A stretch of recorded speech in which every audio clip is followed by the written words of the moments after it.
إلى إبراهيم وإسماعيل وإسحاق ويعقوب والأسباط وما أوتي موسى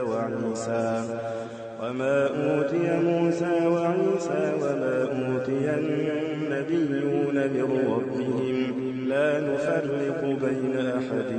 منهم ونحن له مسلمون فإن آمنوا بمثل ما آمنتم به فقد اهتدوا وإن تولوا فإنما هم في شقاق فسيكفيكهم الله وهو السميع العليم صبغة الله ومن أحسن من الله صبغة ونحن له عابدون قل أتحاجوننا في الله وهو ربنا وربكم ولنا أعمالنا ولكم أعمالكم ونحن له مخلصون أم تقولون إن إبراهيم وإسماعيل وإسحاق ويعقوب والأسباط كانوا هودا أو نصارى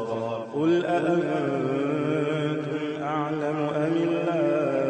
الله ومن أظلم ممن كتم شهادة عنده من الله وما الله بغافل عما تعملون تلك أمة قد خلت لها ما كسبت ولكم ما كسبتم ولا تسألون عما كانوا يعملون سيقول السفهاء من الناس لا ولاهم عن قبلتهم التي كانوا عليها قل لله المشرق والمغرب يهدي من يشاء إلى صراط مستقيم وكذلك جعلناكم أمة وسطا لتكونوا شهداء على الناس ويكون الرسول عليكم شهيدا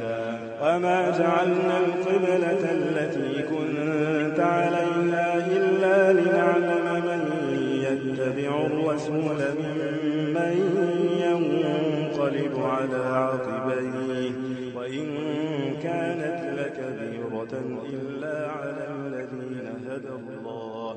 وما كان